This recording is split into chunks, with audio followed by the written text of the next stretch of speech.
നമ്മുടെ കയ്യിലെ ചെറിയ തുക ഇൻഷുറൻസ് പോളിസികളിലൂടെ LICയിലേക്ക് നിക്ഷേപിക്കുമ്പോൾ ഭാവിയിലൊരു സുരക്ഷയാണ് നമ്മൾ കാണുന്നത്.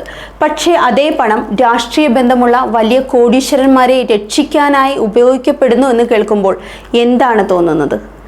വാഷിംഗ്ടൺ പോസ്റ്റ് പുറത്തുവിട്ട റിപ്പോർട്ടിൽ പറയുന്നത് കേന്ദ്ര സർക്കാർ തന്നെയാണ് LICയെ അദാനി ഗ്രൂപ്പിൽ വൻ നിക്ഷേപം നടത്താൻ നിർദ്ദേശിച്ചത് എന്നാണ്. ബോണ്ടുകളിലൂടെയും ഓഹരികളിലൂടെയും ഏകദേശം 34,000 കോടി രൂപയാണ് ഇങ്ങനെ പോകുന്നത്. അതായത് സാധാരണക്കാരായ നമ്മൾ കഠിന പ്രയത്നത്തിലൂടെ സമ്പാദിച്ച് LICയിലേക്ക് നിക്ഷേപിച്ച പണം. ഹിൻഡൻബർഗ് റിപ്പോർട്ട് ഓർക്കുന്നുണ്ടോ?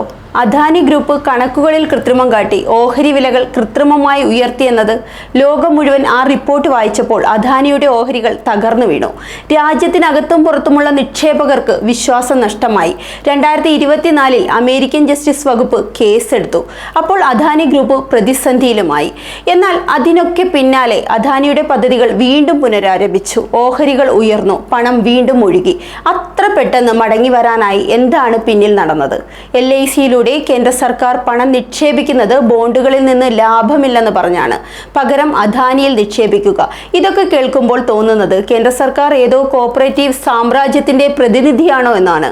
സാധാരണ ജനങ്ങളുടെ പണം കോപ്പറേറ്റീവ് ബന്ധങ്ങൾക്കായി ഉപയോഗിക്കുമ്പോൾ അത് വഞ്ചനയല്ലേ? രാജ്യം ചില അതിസമ്പന്നരുടെ കൈകളിൽ ചുരുങ്ങുകയാണ്. ജനങ്ങളുടെ പണം, നിക്ഷേപങ്ങൾ, പ്രതീക്ഷകൾ എല്ലാം തന്നെ ഇവരുടെ കയ്യിൽ പെട്ടുപോവുകയാണ്. LIC പോലെ കോടിക്കണക്കിന് ആളുകളുടെ വിശ്വാസം നേടിയ ഒരു സ്ഥാപനത്തെ രാഷ്ട്രീയ ബന്ധങ്ങൾക്കായി ഉപയോഗിക്കുന്നത് ഭാവിയിൽ അപകടമാകും.